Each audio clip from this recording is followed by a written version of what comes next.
Sally, my mom called me and said she wanted to discuss about the inheritance. Call her as soon as you can. What?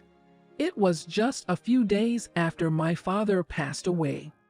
While I was still deeply grieving, my husband Robert delivered this message to me. Why your mother want to discuss my father's inheritance? I don't know the specifics, but it might be best to call her by tomorrow. I felt a coldness in my husband's words. Since when did Robert start giving me the cold shoulder? My name is Sally. I'm 48 years old and work at a major company. When our child was young, I took a break from work to focus on our family. But when my children became old enough, I returned to work. Robert was my college classmate and we got married at 22. Soon after, our son Mike was born. Life with him accounts for more than half of my existence. We used to laugh without worries, but lately, I've started to feel uneasy about Robert's behavior. When Mike was 3, Robert suddenly said, I've decided to quit my job. I was shocked and asked for a reason. He expressed discontent with his salary and conflicts with his boss. Seeing his colleagues changing jobs, he seriously started to consider a career change. My husband tends to be easily influenced by others, and that trait was evident then. He did change jobs, but unfortunately, it wasn't as fulfilling as he hoped. Even though he earned more, it was clear he wasn't satisfied with the work environment or the job itself. Compared to when we worked at a previous company, he obviously lacked energy and enthusiasm. The only thing he truly looked forward to was visiting his parents' house. It's only about a 30-minute drive away, so he often visits them, especially on weekends. At first, I enjoyed accompanying him, but he wanted to go so frequently that Mike and I usually stayed behind. Many of his close friends from college lived nearby, and as he struggled to form deep friendships at his new job, he seemed to rely more on these old ties. I often asked him to prioritize time with our family and to deepen his relationship with Mike. However, he always refused, citing, "Our son doesn't seem attached to me," as a reason. In fact, the number of memories we've shared on family trips or days out is surprisingly few. While my husband visited his parents alone, I began to go out more with our son and my parents. My father bought real estate during the housing bubble, and thanks to the profits, we've led a relatively affluent life. Whenever we wanted to go somewhere, he drove his car, and we had a great time together. On the other hand, it seemed either my husband's parents weren't particularly interested in our son, Mike, or they simply prioritized their own son. They rarely invited Mike over. This situation persisted until Mike started middle school. As Mike reached his teenage years, he became busier with school and friends, and naturally, our outings with my parents decreased. However, this change seemed to have saddened my father a bit. One day, my father found out about a new high-rise apartment being built near where we lived and bought a room there. When I asked him why, he said with sparkling eyes, "From this apartment, you can see the fireworks from the festival very clearly." He fondly remembered the time when Mike was deeply moved by the beauty of the fireworks during a previous festival, and he wanted to see that joyful expression on his grandson's face again. My parents moved to the high-rise when Mike was in high school. When I told Mike about my father's sentiments, he was very pleased and immediately promised to watch the summer fireworks with him. Since then, the annual fireworks festival has become a cherished event for our family, and we'd always watch it from my father's apartment. My mother once shared with a smile that my father wanted to enjoy the fireworks with an adult Mike over a drink. But my mother, who had always been frail, passed away sooner than we had expected. In memory of her, we continue to visit my father's apartment every year for the fireworks. When Mike finally turned 21, He and my father relished their drinks under the fireworks. It was truly enjoying the moment. However, my husband only attended the fireworks once. The next time he met my father was at my mother's somber funeral. Even now, my husband has a personality easily influenced by others. He often acts impulsively based on his friends' stories, whether it's about cleaning or visiting a new tourist spot. Nevertheless, I always believed he was essentially a good man. Life was stable, and I have come to accept his unique actions and words within our daily lives. However, everything took an unexpected turn when my father collapsed at his company. His colleagues immediately called an ambulance, but by the time they arrived at the hospital, I was told my father had already stopped breathing. The doctor diagnosed it as an acute myocardial infarction. We, the family, were devastated by the sudden news, but my husband and Mike rushed to the hospital immediately. Our grief was profound, and yet, the days of preparing for the funeral continued. At the funeral, my in-laws approached and spoke to me. I was a bit surprised as I thought they weren't interested in either me or my son, but their kindness was very comforting. However, what my father-in-law said next was quite shocking. It was about the redevelopment of a tower apartment that my father owned, and how its value was rising. While surprised, I listened to my mother-in-law's next words. Sally, it's only natural for you to inherit the estate. It might make things a bit easier for you financially, won't it? In my heart, I still hadn't come to terms with my father's death, and I hadn't even thought about the inheritance. However, they seemed already interested in the division of the estate, which startled me. Trying to remain calm, I responded, "I'd like to take time to think about this matter and ask my in-laws to go home for the time being." Later, my husband Robert looked somewhat surprised and asked, So, selling that apartment could fetch a significant amount of money. I had indeed heard about the redevelopment plans from my father before, and he had mentioned that new commercial facilities and other apartments would be built soon. However, I was more disappointed that my husband brought up money in such a situation. A few days after my father's funeral, Robert relayed, Sally, my mother called me and said she had something to discuss regarding the inheritance. You should call her soon. "Why would your mother interfere with my father's inheritance?"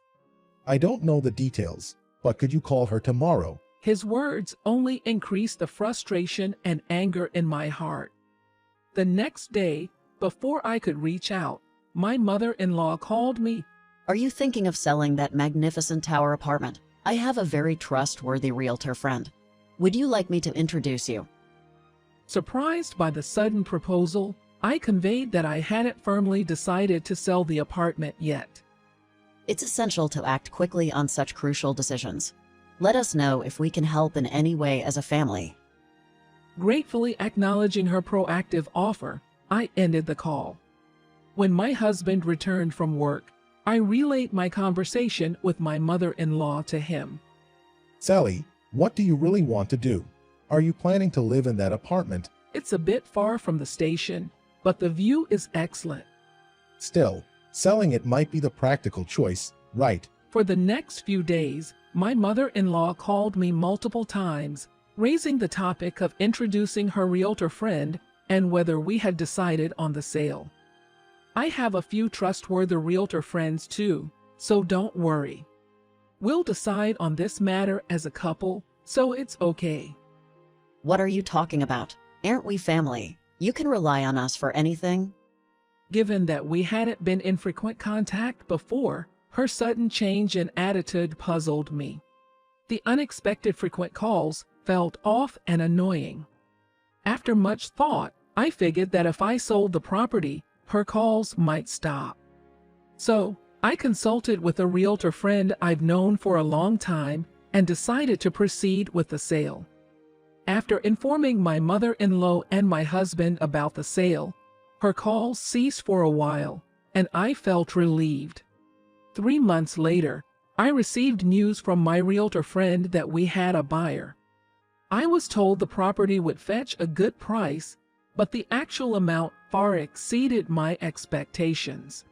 In the end, how much is the apartment going to sell for? Well, the exact amount isn't confirmed yet. Selling might be more challenging than I thought. I lied because of an unsettling feeling I had. Just murmuring, I see. he started watching TV. Robert, your parents are here. What could be the reason? My husband, Robert, hurried to the entrance and invited his parents inside. What is this? Sally, are you aware that Robert frequently returns to us? It's because life with you has been difficult for him. He has suffered a lot because of you. Can't you realize that? We want an end to this marriage.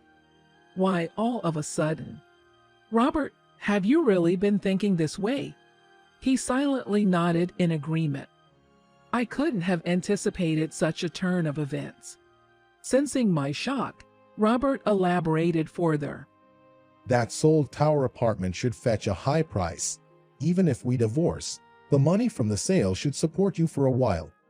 I've heard from a realtor I know that the apartment sold for a substantial amount. I believe you could live comfortably on that money even alone. What do you think? Their cold demeanor and words left me dumbfounded. I couldn't believe my husband and his family would contemplate such a thing. Ignoring my shock and confusion, Robert calmly proceeded to fill out the divorce papers. He seemed determined to end our marriage. Perhaps his parents never thought well of me for some reason, and they might have been voicing their disapproval of him. They might be pushing for the divorce to get their hands on that money. Sadly, it seemed Robert was in agreement with this scheme. He'd move on without any loss. According to information from a friend, it seems that Dad is considering marrying this woman, and they've built a new house for their new life together. My emotions swirled with further shock and anger at Mike's words. With this much evidence in hand, I'll be in a position to demand compensation from my husband. There's no reason to transfer the profits from the sale of our expensive penthouse to him. Given this situation, I decided to swiftly seek out an attorney to take appropriate legal action. A few days later, my husband called me. Why haven't you submitted the divorce papers? Is there a reason? I could sense a different kind of anger and urgency in his voice. Oh, I've been busy with work lately and haven't had the time to go to the municipal office. But how did you know about it? Are you in a hurry because you can't move forward with your new partner's marriage? My question only fueled Robert's anger further. What are you misunderstanding? Anyway, I'm getting a lawyer to proceed with the divorce, so brace yourself. Understood. I've actually been consulting with a lawyer too. Suddenly, the tone in Robert's voice shifted to one of unease. What? You've seen a lawyer? Yes, I forgot to mention it earlier, but I intend to claim compensation from you. What compensation do you intend to claim? I smirked a bit as I responded. About you having secret meetings with another woman every time you went back to your parents' house. Specifically, when did this start? That's not true. She's an old friend from high school, and apparently she got divorced and moved back with her parents. So, it's just a relationship of about 2 years, but... He suddenly held his breath. So, it's been going on for 2 years, huh? An old friend from high school. Thanks for letting me know. My words, dripping with sarcasm, seemed to make Robert defiant.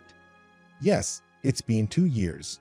Recently, the topic of marriage has been getting concrete, and if you don't submit the divorce papers soon, I can't marry her. My parents already know about this and approve of our marriage, so please submit the divorce papers soon. So you're considering marriage? You must be really serious. But do you think everything will go smoothly? As I provocatively questioned him, he laughed confidently through his nose. You don't need to worry about the alimony. After the divorce, there's the division of assets. When you consider the amount you'll get from that, The alimony is just a small amount. I've already decided on a lawyer I plan to consult, and I'm taking into account the money from the sale of the tower apartment. You've been moving so strategically. I also heard there's talk of using that money to rebuild your family home. That's right. The loan is in my name, but once the post-divorce property division is complete, I can pay off that loan in one lump sum. In front of Robert's confident attitude, Sally couldn't help but laugh in surprise. Do you really believe that? Did you know that the sales proceeds from my father's apartment turned included in the property division? What? Why? Neither you nor your parents noticed this crucial fact. I'm surprised.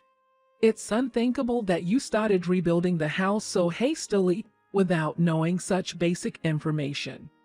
Sally glanced at her wristwatch. We only have a few minutes before the designated time. By the way, Robert, are you at your parents' home right now?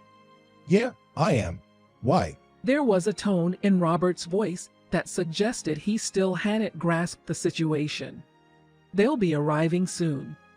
Then, the sound of a doorbell ringing could be heard from the other side of the phone. Sally instructed Robert to open the door. Wait, is Mike here? Why? Robert's voice of surprise came over the phone. Sally had actually sent Mike, with a lawyer, to Robert's place. She assumed Mike, as their son, would have things he wanted to say to his father, and she wanted to avoid direct interaction with Robert, so she asked Mike to handle the alimony claim as well. I haven't spent many days with you, Dad. If you two are going to get divorced, I won't particularly object. But if you're going to unjustly claim Grandpa's precious inheritance, I absolutely won't allow that. In fact, I share most of my memories with my maternal grandparents, and the days I spent with her. Mike's straight and passionate words reached Sally's ears through the phone receiver. Feeling the weight of his words and his emotions, tears naturally began to flow from her eyes. The subsequent procedures went smoothly.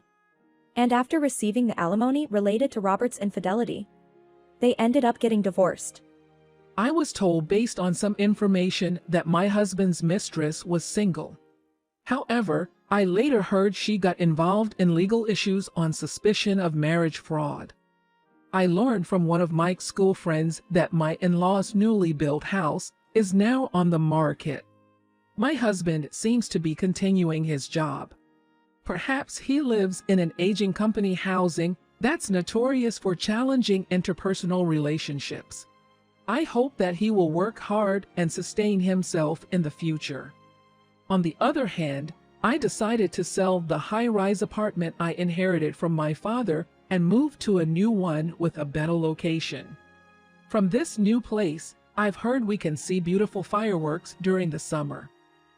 I've already planned for next summer. I want to bring my special girlfriend and enjoy those fireworks together.